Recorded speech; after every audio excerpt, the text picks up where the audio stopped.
El susurro de los malditos. Nunca pensé que regresaría a San Andrés de la Sierra, un pueblo pequeño y olvidado en el corazón de México, pero la muerte de mi tío me obligó a volver. Él era el curandero del lugar, conocido por sus remedios ancestrales y sus exorcismos que parecían más rituales que simples curas de enfermedad. Desde niño escuché historias sobre las noches en que las almas perdidas buscaban refugio en el pueblo y cómo mi tío luchaba para mantenerlas a raya. Cuando llegué, el aire se sentía pesado, como si el tiempo mismo se hubiera detenido. La casa de mi tío, una vieja construcción de adobe y tejas rotas, estaba cubierta por una sombra que parecía absorber la luz. En la habitación donde había muerto, encontré un libro antiguo, cubierto de polvo y escrito a mano en un español arcaico, mezclado con náhuatl. Sus páginas hablaban de El Susurro, una entidad oscura que poseía a aquellos que rompían el equilibrio entre el mundo de los vivos y el de los muertos. Esa noche, mientras la luna llenaba el cielo con su luz fría, escuché un murmullo que venía del patio trasero. Salí con cautela y vi una figura encorvada, envuelta en una capa negra, moviéndose entre los árboles sin emitir sonido. Intenté acercarme, pero la figura desapareció, dejando tras de sí un frío que calaba hasta los huesos. En los días siguientes, el pueblo comenzó a cambiar. Los vecinos hablaban en susurros de desapariciones, de niños que lloraban sin razón y de sombras que se arrastraban por las paredes al caer la noche. Una noche, el pequeño Diego, hijo de una vecina, apareció en mi puerta temblando, con los ojos en blanco y una voz que no era la suya, susurrando palabras incomprensibles. Recordando las enseñanzas de mi tío, tomé el libro y preparé el ritual de exorcismo. En la quietud de la noche, con incienso y hierbas sagradas, recité las plegarias mientras Diego luchaba contra la presencia que lo dominaba.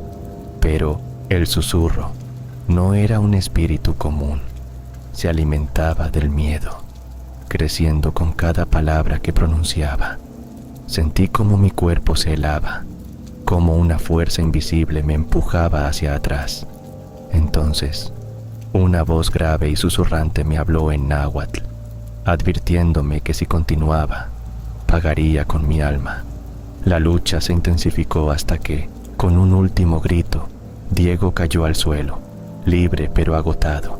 Pensé que había terminado, pero esa misma noche, el susurro volvió a mí, manifestándose en mis sueños como una sombra que se deslizaba entre los árboles, prometiendo que no descansaría hasta consumirnos a todos. Decidí entonces buscar ayuda en los ancianos del pueblo, quienes me revelaron que el susurro era el castigo de antiguos dioses por la profanación de tierras sagradas y la ruptura de pactos olvidados. La única forma de detenerlo era realizar un ritual en el corazón del bosque, donde las almas malditas se reunían en noches sin luna. Armado con el libro, la fe y la determinación, me adentré en la oscuridad, guiado por el silencio roto solo por mis pasos y el latir acelerado de mi corazón.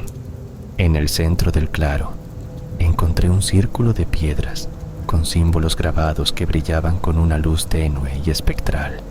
Comencé el ritual, recitando las palabras antiguas mientras el viento susurraba con voces de otros tiempos. La tierra tembló y la sombra se materializó frente a mí, una figura oscura que absorbía toda luz y esperanza. Sentí su poder arrastrándome hacia la desesperación, pero recordé las enseñanzas de mi tío y la fuerza de quienes me apoyaban desde el pueblo. Con una última invocación, el círculo brilló intensamente y el susurro fue expulsado en un grito que resonó en toda la sierra, dejando un silencio profundo y extraño. Al regresar, el pueblo parecía respirar de nuevo, pero en mis sueños aún escucho aquel susurro, recordándome que hay fuerzas que nunca desaparecen del todo y que a veces enfrentarlas es solo el comienzo de un destino marcado por la oscuridad. Los días siguientes transcurrieron con una calma tensa. Los vecinos recuperaron la normalidad, aunque en sus miradas persistía un dejo de temor contenido. Yo, en cambio, sentía que algo dentro de mí había cambiado irrevocablemente. Cada noche, el susurro regresaba, esta vez más suave, casi como una melodía que se escurría entre las rendijas de mi mente, recordándome que el pacto con la oscuridad no se rompía tan fácilmente.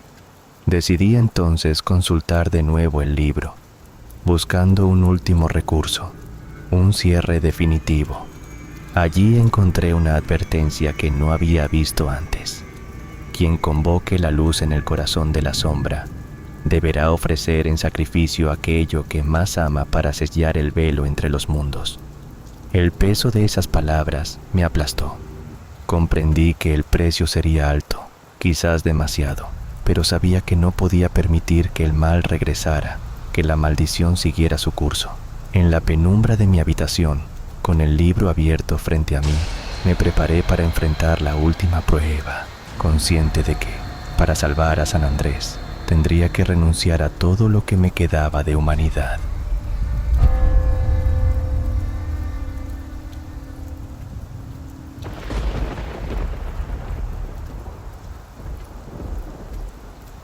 El susurro del viento. Negro. Negro.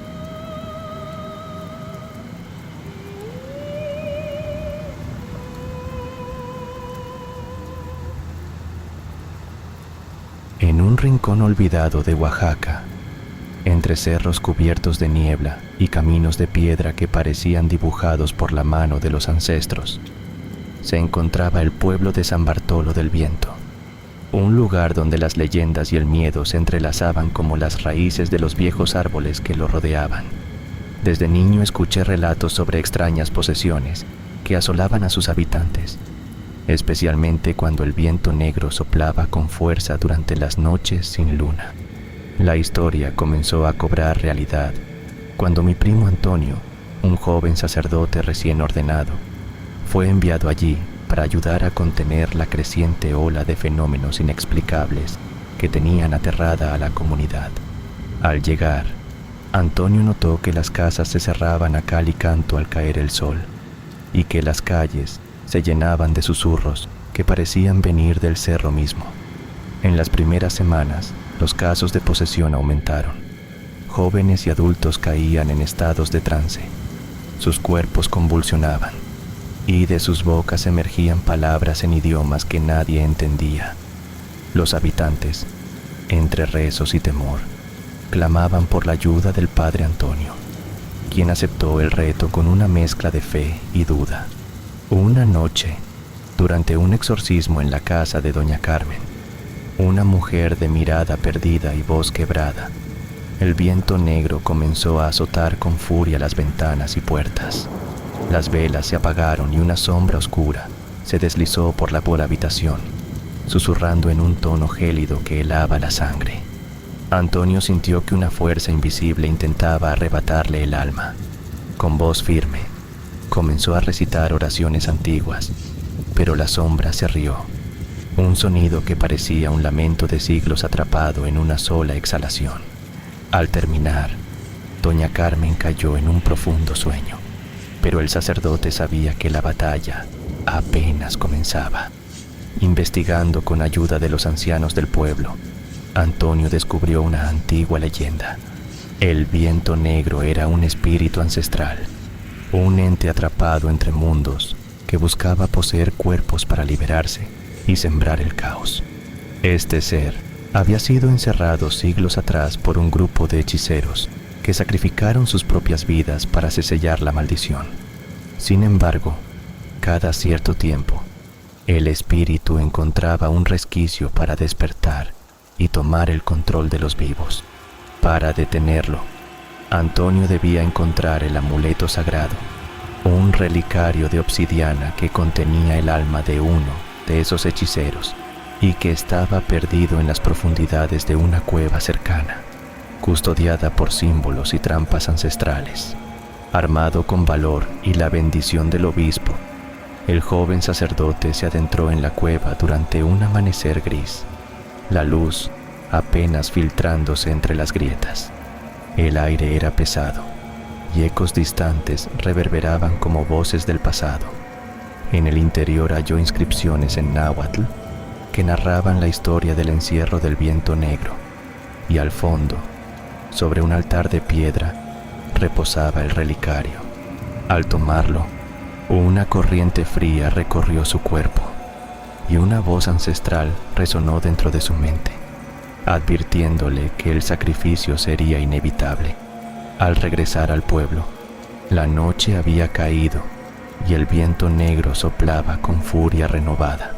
Antonio convocó a los habitantes a la iglesia, donde prepararon un círculo sagrado con sal, velas bendecidas y símbolos pintados con sangre de guajolote en las paredes. El sacerdote, sosteniendo el relicario, comenzó el exorcismo más arduo de su vida. La sombra apareció, más tangible y violenta que nunca, rasgando la realidad con sus garras invisibles. En un momento, Antonio sintió que su alma comenzaba a desprenderse de su cuerpo, atraída por el abismo que la sombra ofrecía. Con un último acto de voluntad, hundió el relicario en su pecho, permitiendo que el espíritu atrapado en la obsidiana absorbiera su energía y se fortaleciera para sellar al viento negro nuevamente. El cuerpo del sacerdote cayó inerte, pero la presencia oscura fue expulsada en un grito que retumbó en las montañas. Los aldeanos lloraron la pérdida de Antonio, pero comprendieron que su sacrificio había salvado al pueblo. Desde entonces, San Bartolo del Viento permaneció en calma, aunque el viento negro todavía sopla en las noches sin luna, como un recordatorio silencioso de la batalla invisible que se libra en las sombras. Algunos dicen que Antonio sigue protegiendo el pueblo desde otro plano, y que su espíritu guía a aquellos que se atreven a desafiar las fuerzas oscuras que habitan en los rincones más profundos de México. Pero en cada ráfaga de viento, en cada susurro entre los árboles, se puede sentir que la lucha no ha terminado, que el mal acecha, esperando el instante para volver a despertar. Y así, en el eco del viento, la leyenda de Antonio y el viento negro quedó grabada en la memoria del pueblo.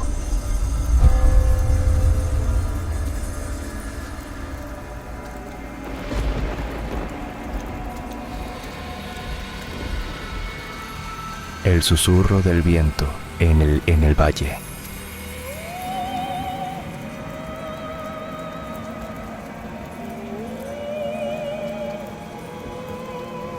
En un recóndito valle del estado de Oaxaca, donde las montañas se elevan como guardianes eternos, yace el pequeño pueblo de Santa Cruz de la Niebla.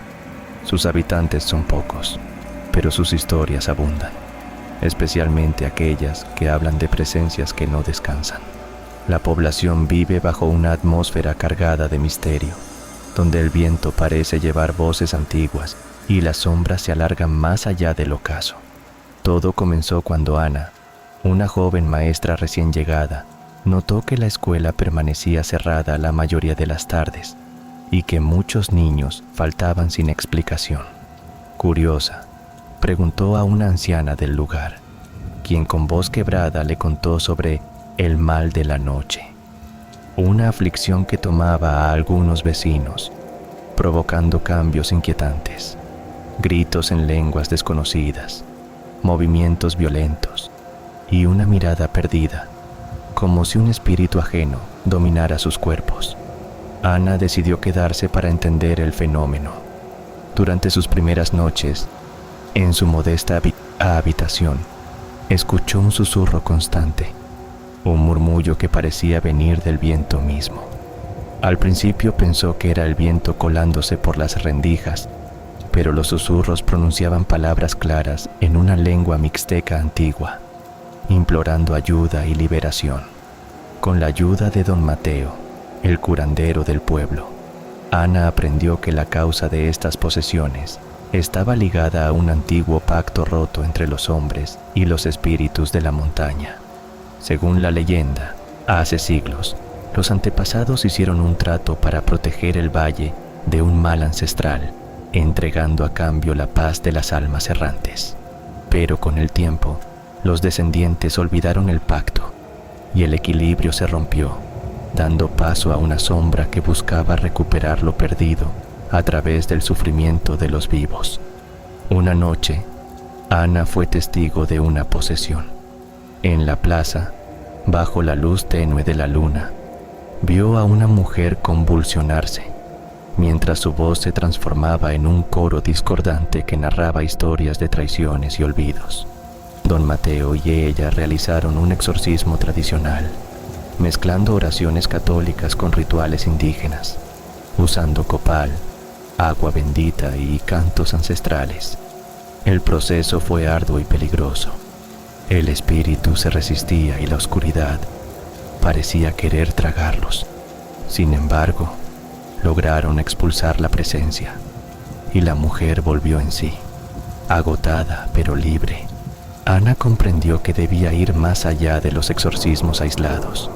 Decidió adentrarse en la montaña, guiada por los relatos de los ancianos, hasta encontrar la cueva donde se decía que se había sellado el pacto original. Allí, entre estalactitas y un silencio profundo, descubrió inscripciones y símbolos que hablaban de un guardián, un ente que velaba por el equilibrio entre el mundo visible y el invisible. Para restaurar la paz, debía ofrecerse un acto de reconciliación, una ceremonia que uniera nuevamente a los vivos con los espíritus olvidados, un puente entre dos tiempos. Ana preparó el ritual con la comunidad, quienes, a pesar del miedo, confiaron en ella. El día señalado, al caer el sol, encendieron hogueras alrededor de la plaza, entonaron cantos antiguos y derramaron ofrendas en la tierra. El viento se calmó y por un instante se sintió una presencia benevolente, como un suspiro que atravesaba el valle y acariciaba a cada habitante. Las posesiones cesaron y la vida pareció renacer en Santa Cruz de la Niebla. Sin embargo, Ana sabía que la frontera entre ambos mundos era frágil y que el respeto por las tradiciones era la única defensa contra las sombras. Decidió quedarse, no solo como maestra, sino como guardiana de la memoria y de aquel susurro eterno que el viento lleva, recordando a todos que en cada rincón de México, lo sagrado y lo profano conviven en un delicado equilibrio y que la oscuridad siempre acecha cuando el olvido se instala. Con el paso de las semanas, la comunidad comenzó a sanar, pero Ana percibía que algo más profundo había cambiado en el valle. Las noches ya no eran solo silenciosas. Ahora el viento traía melodías antiguas, ecos de cantos olvidados que parecían danzar entre las hojas. Los niños regresaron a la escuela. Sus risas recuperaron la fuerza de antaño, pero algunos adultos seguían inquietos, como si una sombra tenue persistiera en sus corazones. Ana, inquieta, decidió regresar a la cueva para estudiar más los símbolos y las inscripciones. Allí, en la penumbra, descubrió un pequeño relicario oculto entre las rocas, cubierto de musgo y tierra. Al abrirlo, encontró una pluma negra, un fragmento de obsidiana y un pergamino con un mensaje escrito en náhuatl. El texto hablaba de un guardián eterno, un espíritu que no solo protegía el pacto, sino que también vigilaba la pureza del alma humana. Comprendió que su misión no había terminado. Debía preservar ese equilibrio diariamente, enseñándole a su gente a respetar la tierra y sus ancestros, a escuchar el susurro del viento no como un temor, sino como una guía sagrada. Así, Ana se convirtió en puente viviente entre dos mundos, recordando a todos que en el corazón del valle, la memoria y el espíritu permanecen inseparables.